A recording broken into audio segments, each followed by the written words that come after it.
What's up, internet? 64 guy coming at you from my game room. I just completely redid this room, building my childhood dream display, so I figured I'd show you guys just exactly how cool it ended up being. So let's get right into the video. We'll start here in the corner right where the door is. I've got my Switch collection. Complete in box, gray, and I think it's black and gray, Japanese Nintendo 64 controller. My childhood boxed Nintendo 64 collection. Those are all the games I had as a kid. Down here we just have some reproduction Nintendo 64 or Nintendo games. And my GameCube collection, some random stuff on the shelf like Thor's hammer from Wish, a Yoshi, a Game Genie for Super Nintendo. A pin with my logo on it, Sony speaker. Down here, more GameCube games, a DS, Walt Disney World bracelet when we went to Disney World, sealed N-Gage, PS1 Classic, Universal Studios thing, NFL Blitz 2000 football, and then just some random stuff down here. On the back of the door, my wife bought me this for an early birthday present. Since it's my birthday in August, I turned 30 and I always wanted this room to be done by my 30th birthday, and thankfully I'm pretty much done now. It is an N64 Exploded, which is really cool, man. Like, look at the detail in it. That's pretty cool. I'll leave a link in the description below or on my page if you want to pick one of these up. Got Legend of Zelda Link record there. Then we've got the Incredible Hulk smashing through the wall. Pokemon map that came with Pokemon Yellow on the NES that Nan Fan Hippo did all the way back in 2014. Down here we have two Conker's Bad Fur Day posters from Rare Studios. The first one got damaged in shipping, that's why I have two. But unfortunately the second one they sent is in worse condition than this one. But whatever, I'm happy to have them anyways. They were auctioned off for charity in 2015, if memory serves me correctly. Right here we have just the random shelf with lights on all the classic Nintendo consoles. So starting from the top, we've got Rob the Robot with Gyromite, and then a couple spinners. We've got a top loader Nintendo with a Dogbone controller. In the center, the Legend of Zelda cartridge was done by Spitfire Labs way back, I think it was like 2014, 2015, I don't remember off the top of my head. An NES Classic. Then we have the clear cartridges from Mike D77S on Instagram. These are all serial number 10. I was the first person to ever purchase these from him, all the way back in, I believe it was 2013, but don't quote me on that. Then we have the Super Nintendo collection. So we've got the Super Famicom back there hiding, the mini Super Famicom. Then we've got the Superboy and this Super Nintendo, or the Super Nintendo Classic. Down here we've got the Super Nintendo, the original top loader, and then a NES Classic controller. Down there we have the PS1 Classic, then the Famicom Classic, an original NES 001, a SNES Junior with a copy of Donkey Kong Country Competition cartridge from RetroUSB.com, just a random charcoal N64, a clear Xbox, a Resident Evil PS2 chainsaw controller, and then an Xbox 360. And then here we have my TV display, or my TV stand. The TV is a 50-inch Hisense. It was a cheap TV from Costco. I think I paid like $400 for it. The Nintendo sign came off of eBay. I think it was $80, but I bought that in 2013. I don't know if they still make them or not. The Deco lights were purchased from 3DLightFX.com. I bought those way back in 2013. Why? Because, well, they're pretty fucking wicked to have behind the TV, man. I love Marvel and Nintendo 64. So the TV stand houses 16 N64 consoles. They are all different colors except for two of them. Or, yeah, except for two of them. So, like, I have two duplicates. So, starting at the top, we'll start off with my Nintendo Switch. I have two of them here. And then we've got a Sonos soundbar. The Sonos is easily the best sound system you can buy. I highly recommend it. I still need to pick up a sub for this. But yeah, it's great sound, great clarity, absolutely perfect for this room. It's a random Fire Orange controller sitting there. So the console, this console I bought for my wife when we first got together for our first Christmas. It's a Legend of Zelda Ocarina of Time, made by MAL Custom Consoles off of eBay, and it does glow under a black light. And then for the back, I've just got a Guardians of the Galaxy vinyl record. Over here we have a Majora's Mask custom painted purple console. This was made by Classic Customs back in 2013. I don't think he's around anymore, but I'm not 100% sure. The vinyl behind it was made by Moonshake Records. It is the Legend of Zelda LP on vinyl. The disc, if you take it out, is actually clear orange. It looks really cool. Over here we have my own creation. Well, I didn't make it, but I had the idea, and it was executed perfectly by Button Masher Customs on eBay back in 2014. It's a custom Yoshi console painted synergy green from the Chevrolet Camaros. And then you put Yoshi eggs on the controller. Yeah, look back here, it's Yoshi sticking his tongue out, licking an egg. It turned out absolutely phenomenal. It's my go-to N64 and I absolutely love it.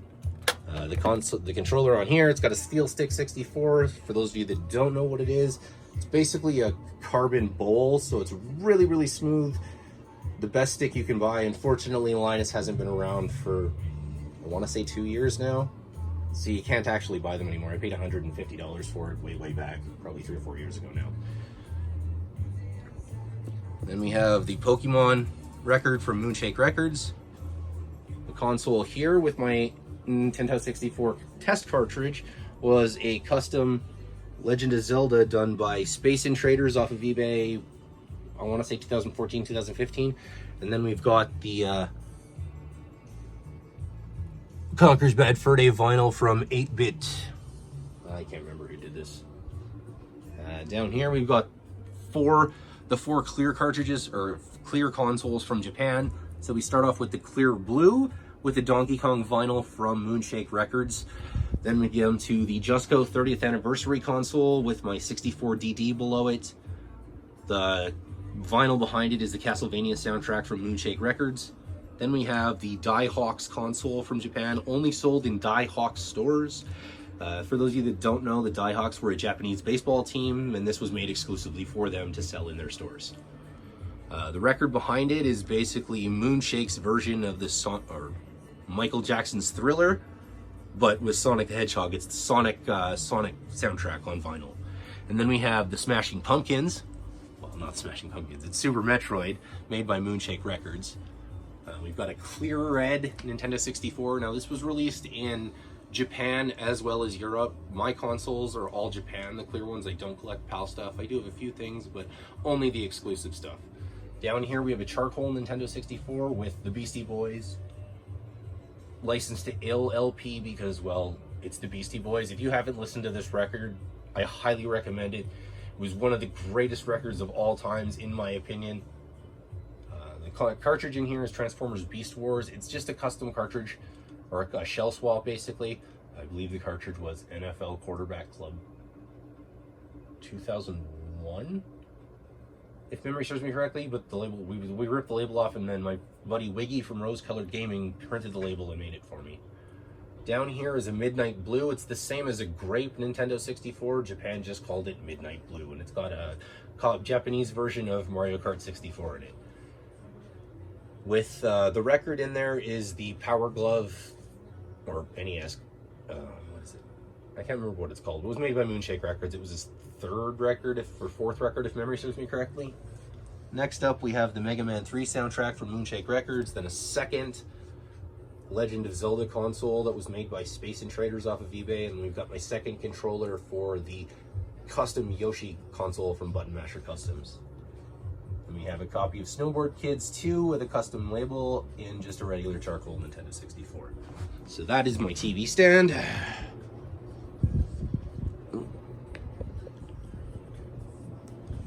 Whoa, come on now. And then hidden behind, we've got a little standee of Excite Bike that I won from Super NES Man on Instagram, probably like 7 years ago at this point. So that's the TV stand. Let's get to the shelves beside the TV stand, which house my complete Nintendo 64 cart set, my complete controller set, my complete blister accessory set, a portable Nintendo 64, a couple press kits. And so what we got here is the complete blister accessory collection. We've got the controller pack, the rumble pack, the transfer pack, the RF switch, and the expansion pack. The hardest of the bunch to find was the rumble pack, but recently a seller on eBay has listed probably 30 of them for sale, so it's no longer the hardest to find, in my opinion. Down here we've got 2 Conker's Bad Fur Day press kits, my Chippo 64, which is a handheld Nintendo 64. If you'd like to purchase one, hit up Embedded Circuit Technologies on Facebook or eBay. I'll leave a link in the description below if this is on YouTube, and if it's on Facebook, I'll also leave a link in the description below. Then we've got my childhood boxed copy of Conker's Bad Fur Day, a custom cartridge with a label on it, Pokeball from the Phoenix Orb project before they got shut down by Nintendo for copyright, 2 Conker's Bad Fur Day beer mugs. I think there's like 6 or 7 coasters, the Perfect Dark press kit, which is behind the Chippo 64. If you want to see what this looks like turned on, this actually plays in 4.3, so it does play Nintendo 64 the way it was supposed to be played. Hands down the coolest purchase ever. I mean, it was stupid expensive, but man, it hits you right in the feels. It's one of the coolest things ever. Look at that display and how fantastic it is. I made a video about this. If you want, you can check it out. I'll leave a link in the description below. Then we bought another Conker's Bad Fur Day press kit, my childhood copy of Pokemon Stadium 2, a sealed copy of Quest 64, the Shark Bite key card for it. Then we have Conkers from Conkers Live and Reloaded. Doesn't really fit in with this, but like, it's Conkers, so I guess it kind of fits in. Then we have all the not for resale Nintendo 64 games. The only one that I need to actually still get is Majora's Mask, the gray cartridge. I have a reproduction copy of it just simply because I've never been able to find a gray cartridge for a reasonable price. So we're down here. So that is the entire North American card set. There are 350 cartridges on these shelves. That includes all the variants. There are 15 players' choice variants and 14 gray variants, if memory serves me correctly. Over here we've got my complete boxed controller collection. The hardest to find is the Extreme Green complete in box. Why? Because it was a Toys R Us exclusive. I paid $200, or no, $150 for mine way back in probably 2014. They go for around $350 to $400 now. Then there was 2 versions of the Atomic Purple. One was a not for resale that was bundled with the console, and then there was another copy that was sold at retail. On this shelf we have the 40 Winks controller and the 40 Winks guy from the Kickstarter project. I bought the collector's edition when they had it back, I think it was 2018 or 2017, not 100% sure. But I bought the collector's edition and got everything. I haven't opened either of them because I have them on my EverDrive. Next up, we have the Nintendo iQ. This was exclusively released in Hong Kong in 2003. You could download games at little kiosks and you could play them on your TV. It's an all-in-one Nintendo 64. Then we have a graded copy of Pokemon Gold and Silver, the Japanese version. Then we have a Bang-I-Oh, which was a Japanese exclusive game limited to, I believe it was 10,000 copies. I paid $100 for this one back in the day. I don't remember what it goes for now. We have another Shark Bite key card for Quest 64. On this shelf we have my Pokemon collection, or a little bit of my Pokemon Snap collection. So over here we have the Pokemon Stadium pen holder. Then we have a Nintendo 64 pen, another Nintendo 64 pen with the logo on it, a branded Nintendo 64 tape measure, actually 2 of them, a copy of Quest 64, the Shark Bite key card, 2 tape measures, all 5 of the different Pokemon Snap cards, the Pokemon Snap Station keychain, which was a really cool find since I've never been able to find the kiosk and I sadly don't have room for it. The keychain was the next coolest thing. We've got a couple Yoshis here, a Gengar, and then we have an electric ocarina, as well as a US Navy Challenge coin in the shape of a Nintendo 64 cartridge. This was a really, really cool pickup and really random. I found it on eBay a few years ago. It was for navigation. If you can read that. Navigation. So that's these shelves, and then we have an NFL Blitz football. So when you walk over to the side, we've got Grimlock, a custom chrome Grimlock that I picked up off of eBay. Then we have the two Transformers, the Decepticons, and why can't I think of it? Autobots and Decepticon shields. That's what it is. And then over we have of course, Candy Machine, PlayStation 3 controllers, all of my gamerhat.com gamer hats. They're the greatest hats ever. If you haven't picked one up, I highly recommend them. They're super comfy and they look awesome. On the shelves here, light it all up for you. Oh, we gotta plug these in. Just one sec. I'm gonna pause this and we'll get right back. On this shelf, on these three shelves, we have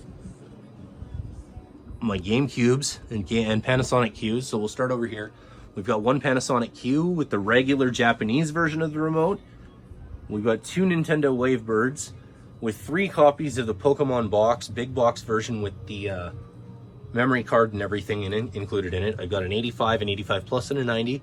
The only reason I have 3 was because they were dirt cheap about 10 years ago, and I don't even know why I bought them. I paid more to grade them than I paid for them. Then we have another Panasonic Q hybrid console. This was only released in Japan. And we have a gray or silver platinum GameCube, a black GameCube with the Super Smash Bros. Controller from the Wii U. Then we have a silver, another silver. Down here we have my Nintendo 64DD collection. Got all the game, well, 6 of the games. I still need the Golf and Koshin no Doshin 2. Then we've got a couple promo Nintendo 64 controllers. The green one and the blue one are the skeleton controllers released in Japan for the Bomberman competition, limited to 1,000 copies of each. Then we have the Donkey Kong 64 banana controller. Beside this, we have a few new in-box Nintendo 64 games. And then at the bottom here, we have the Turok 2 Asian version case. This is one of my cooler pickups. An ASCII fishing rod controller. The very first case I ever bought, Yoshi's Story, way back in 2014. I paid $850 for that case. I wish I would have kept them. I only have one left. And then over here, this is the piece that I just finished and that I'm most proud of. This is my sealed Nintendo 64 display.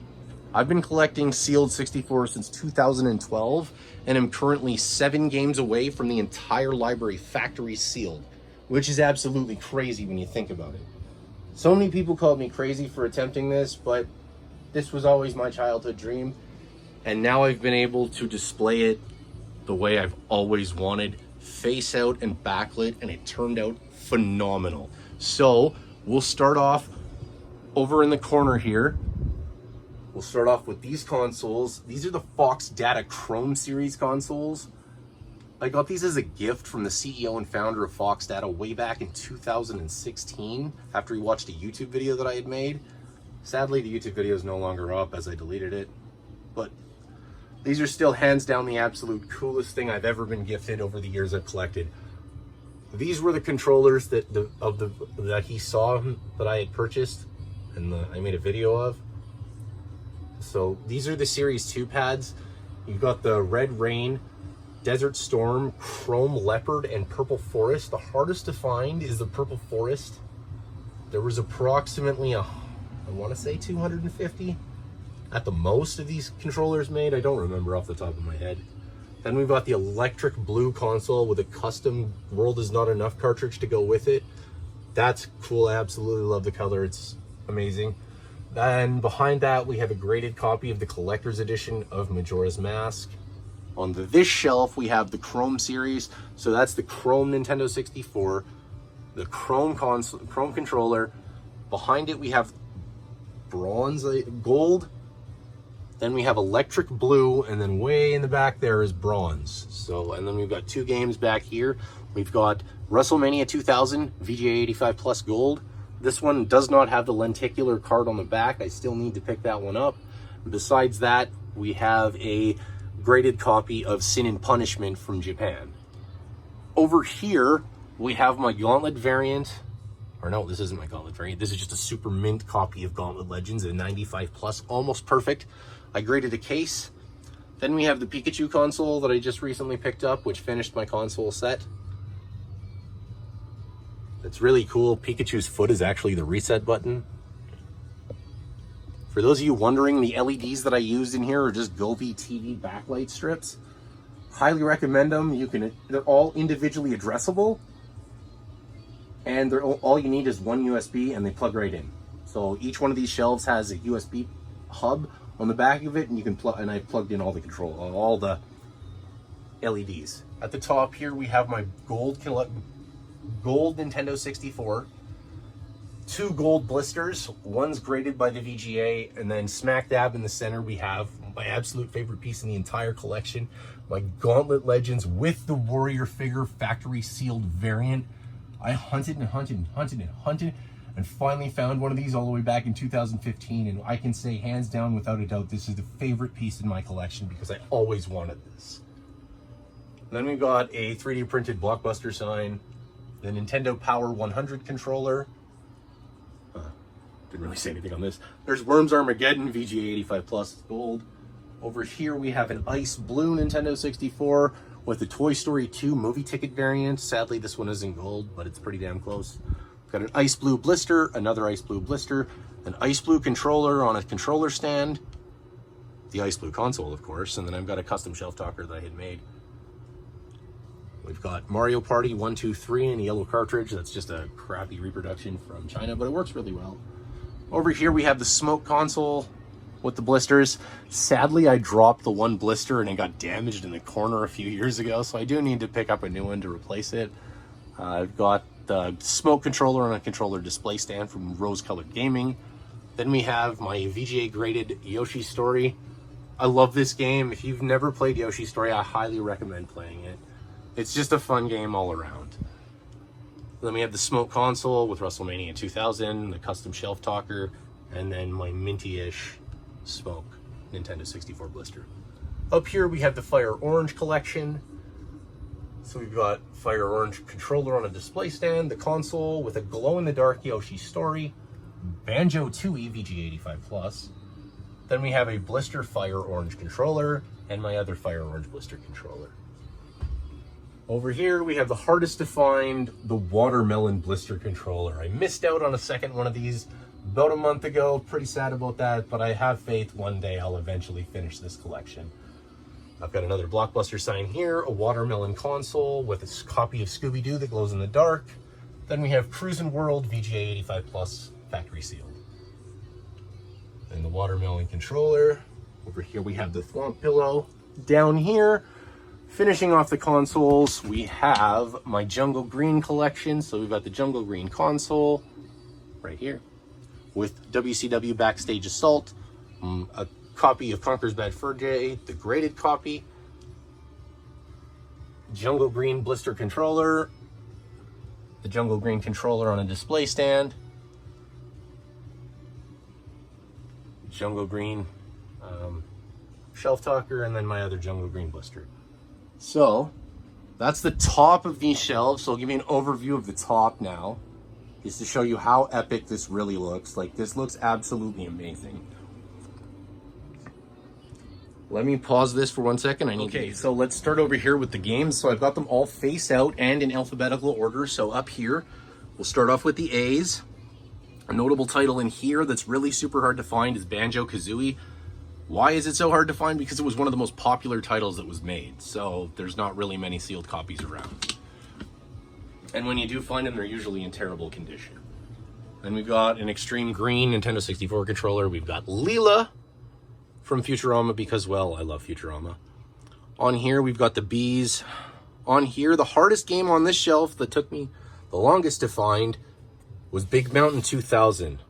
Not exactly sure why this is such a difficult title to find, but it is super tough to find factory sealed.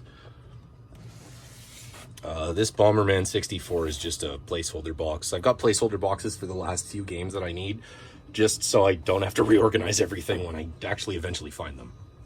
And we've got the Planet Express ship, and then we've got King Bender. Over here we've got my Millennium 2000 controller. These controllers have spiked in price like crazy. I paid $450 for this controller way back in 2014. Now they're going for over 8,000-9,000 plus. They're really, really hard to find because there was only 1,000 of them made. Then we've got just all the B games. The hardest one that I came across to find in this section would be Brunswick's Pro Bowling. they just don't show up very often factory sealed, and when they do, they're usually destroyed. I do need to upgrade my copy of Bust-A-Move 2, the arcade edition. Sadly, the only one I've been able to find had a hole right in the center. And then we've got Chameleon Twist 2, which is a pretty tough game to find factory sealed. The Donkey Kong Banana Controller, that was a Nintendo Power exclusive. Over here, we've got the C's, so Charlie's Blast Territory is a pretty difficult game to find factory sealed. That copy of Clay Fighter Sculptor's Cut is just a placeholder box. I do not have it complete in box, and I do not have it sealed. This copy of Daikatana, though, is factory sealed and probably one of the hardest to find sealed Nintendo 64 games because it's just not around, and it was a rental exclusive. This one has the H seam on the back. I actually had to buy this game 3 times before I finally got it. I don't know what the guy's deal was. He originally listed it for $400, then he relisted it for $5, and then I eventually had to rebuy it again. I think it was like $700 or something. It was really annoying, but anyways, I'm just glad I have it and I could knock that one off the list. Over here, we've got the D titles. So Diddy Kong Racing, Dr. Mario. Earthworm Jim is pretty difficult to find because it's one of 2 Rockstar titles that were released for the Nintendo 64. Monster Jam, or Monster Truck Madness 64 was the other Rockstar title released. Then over here we have just on these shelves. This is a custom Billy bookcase, this small one over here. I had to cut it down to 10 inches to fit this space. We've got a Nintendo 64 source book with a couple of brochures on it, my Pokemon collection, another graded copy of Sin and Punishment, the Player's Choice version of Kobe Bryant NBA Courtside. This is a Mexican variant of International Superstar Soccer 64. It's got Spanish text on the back. Behind that is the RF switch. This is one of the few PAL titles I have, Taz Express. Complete in box is really, really, really hard to find, and it was only available in the PAL region. Down here, we've got 3 copies of the Korean version of Diddy Kong Racing. I picked these up years ago. They were $20 a piece, but they're dead mint, so it's pretty cool to have them. Just a couple doubles down there, and then more random doubles. So, now we'll go over to the second shelf over here. Down here, we'll start with the Fs. So, the hardest to find on here would probably be F1 Pole Position. Not an expensive title by any means, just pretty damn tough to find because I'm guessing it wasn't a very popular title. Also, that's super difficult to find, Flying Dragon. I don't know, for whatever reason, this Natsumi title was super difficult for me to find. It was one of the last games that I picked up since I've been collecting this set. Lucky I scored this for 150 bucks. Then we've got everyone's favorite GoldenEye 007. This is the quintessential shooter of my childhood. I loved GoldenEye, man. Big head mode, slappers only. Come on, like, it was just so much fun. And for those of you that said it didn't age well, you clearly don't like the game. Over here, we've got more G titles. So, notable titles in here, probably Harvest Moon 64 is the most notable title. Another Natsumi title, pretty tough to find, and it does have quite the cult following. Then we've got Hey You Pikachu. I do need to upgrade this box because sadly there was a piece of tape on the front and it ripped when I took it off. Copy of Hot Wheels Turbo Prop Racing, pretty difficult to find sealed. And then we've got a Hybrid Heaven and Glorious Golden Bender. Over here we've got the hardest to find is Iggy's Wrecking Balls. And then that's probably the hardest to find. We've got the Nintendo Power 100 controller, which rounds out 3 of the 4 Nintendo Power controllers. I am missing the E3 controller, but I doubt I'll ever find it because when you find them, they're only hella expensive. And there's lots of fakes around. So on here, Kirby 64 The Crystal Shards was a very difficult title to find factory sealed. Killer Instinct, also kind of tough. Legend of Zelda Ocarina of Time. Because it was such a popular title, this is super difficult to find factory sealed and in good condition. Like, I paid $400, I think it was $400, maybe it was $500 for this copy, and it's got a fucking huge crease on the top of it. But it was half price of what everything else was going for at the time. Then we've got 4 of the Madden games. Down here we've got a bunch of the Mario titles, including Mario Party 1, 2, and 3, and my favorite, Mario Golf, because, well, Mario Golf is awesome. Then we've got Micro Machines, and this one has the Jeep on it, the Jeep car. which is pretty cool. Then Mike Pizzani's Strike Zone. We'll go over here to the next shelf. So we've got Mischief Makers, Mission Impossible, all the Mortal Kombats. Mystical Ninja is a very difficult title to find factory sealed. Then we've got Nagano Winter Olympics 98, Namco Museum, NASCAR 99. Then we've got over here NASCAR 2000. Really difficult title to find sealed or even complete in box. In the Zone 2000, for whatever reason, this title is super tough to find, even complete in box. Usually it's missing the reg card, the manual, and it's just absolutely destroyed the box. I was super lucky and was able to pick this up back in 2018 for 200 bucks. Then we've got more baseball or basketball games, some football games. Not really anything super difficult to find here. It's all just regular sports titles. Some pretty difficult titles to find here on these shelves. So Off-Road Challenge is a fairly tough title to find. Not sure why it's so hard to find factory sealed, but I've only seen a handful over the years. Ogre Battle, well, it's an Atlas title, that's why it's so hard to find. Then we've got Paper Mario, which was a super popular title and one of the greatest games on the system. I highly recommend playing it if you haven't. Pokemon Snap, great game. Pokemon Stadium, also excellent game. Power Rangers Lightspeed Rescue, very tough game to find factory sealed. I've only seen 3 of them over the years. Then we've got Rally Challenge 2000, the 2 Rampage. Now Rampage and Rampage 2 are very difficult to find factory sealed because these were very, very low print runs at the beginning of the Nintendo 64's life cycle. Pretty sure they only got 1 print run. Sadly, this copy of Rampage World Tour has a rip in the plastic. I will upgrade it eventually. I just scooped this up, so I had it. I like placeholders, and I don't know why. Then another really difficult title to find, Resident Evil 2. This is in mint condition. Up here, what else is pretty difficult? Road Rash was also tough to find. So if you come across a sealed copy of Road Rash, I highly recommend picking it up. They're quite tough to find. So that's the 3rd shelf. We'll go on to the 4th shelf now. So we got Robotron. Rocket Robot on Wheels was a very difficult title to find sealed. I hunted for a few years to find this. Then we've got Rugrats. What else is notable? A couple Sesame Street games. Space Station Silicon Valley. Over here we've got Spider-Man. Probably the hardest or most expensive game to find is StarCraft 64 factory sealed. I paid 800 bucks for that game. Super difficult to find, but it's almost mint. It's minty as mint can be. Then we got Star Fox 64, Star Soldier, Star Wars. One of my personal favorites was Tetris, the new Tetris, sorry, on the Nintendo 64. I highly recommend playing it if you haven't. And we've got Sun Racer is just a reproduction box as a placeholder. 007. Then we've got 2 Tony Hawks. Man, Tony Hawk was the shit back in the day. I remember playing it on the PlayStation 1. Absolutely loved it.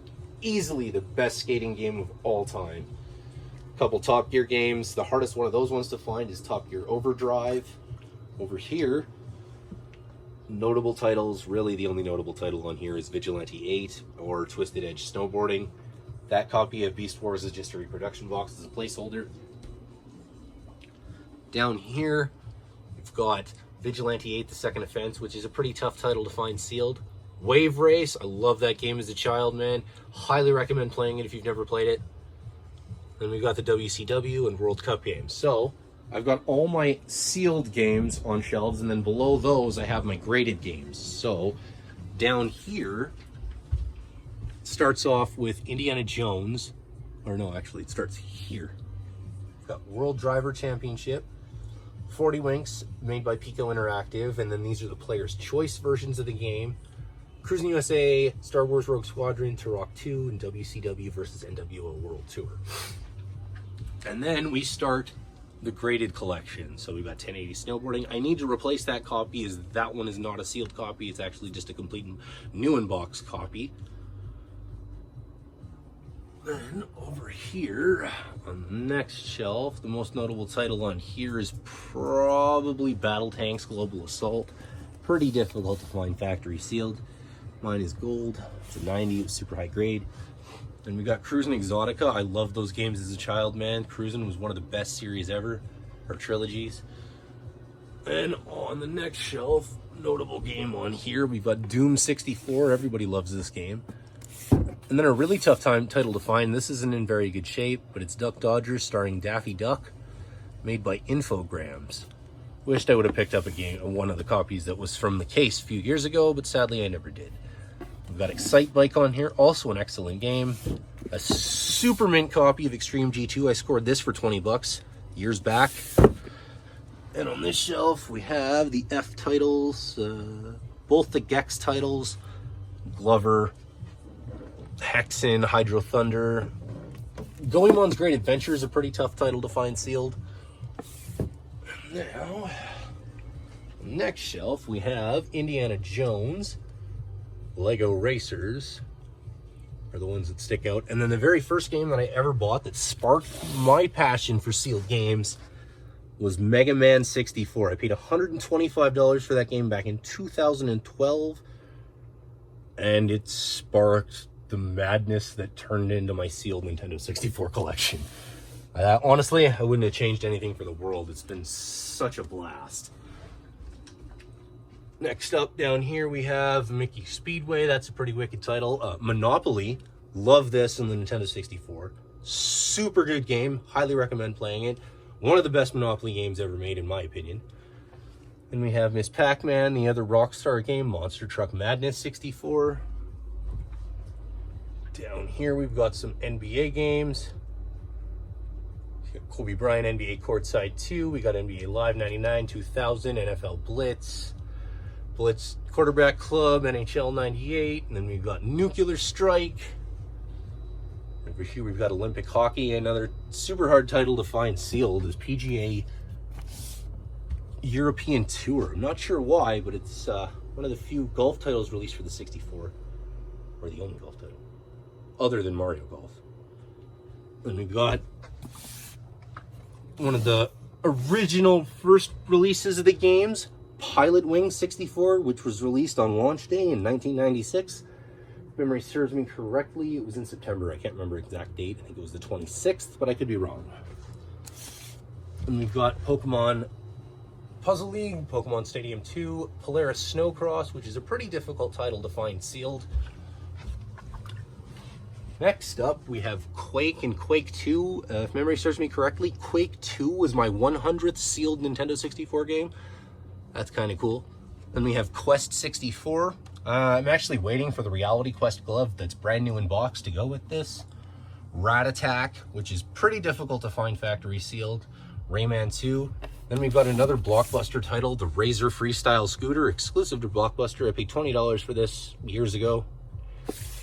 Ready to Rumble Boxing, Rugrats in Paris the movie. And then we'll get on to the final row. So we've got San Francisco Rush, Scooby-Doo, both the Snowboard Kids, a couple South Park games. I loved South Park, so much fun. We got Space Invaders here. What else is notable down there? Super Bowling, the shittiest game ever, Superman. Tom and Jerry Fists of Fury. This is a really difficult title to find factory sealed. This copy's in terrible shape, but it was cheap. Then we've got a couple Tony Hawk games. My favorite game in my childhood to play on the PlayStation 1 was Tony Hawk 2, man. Phenomenal game. Highly, highly recommend playing that. Then we have Toy Story, Turok 2, V-Rally 99, Virtual Pool, and then Mayhem. So, and then Wetrix over here in the corner. Finishing off the collection is Xena Warrior Princess. Well, there you have it, folks. That is my wall of 64. This was my childhood dream, and it turned out absolutely phenomenal. The chairs just came in yesterday. They were from Wayfair. Super comfy chairs, and they absolutely look beautiful in this room. So I'll take you around the room again. Up on this wall, We've got the complete hoodie mini pad collection, all 10 pads. You got Snow White, Clear Blue, Clear Red, Atomic Purple, Gold, Green, Blue, Red, Black, and Yellow. Then we have a Nintendo H sign. And that is my 2020, I guess I could call this my ultimate dream, because this room turned out absolutely beautiful. I really hope you guys enjoyed this video, and I really hope you enjoy me sharing my passion with everybody.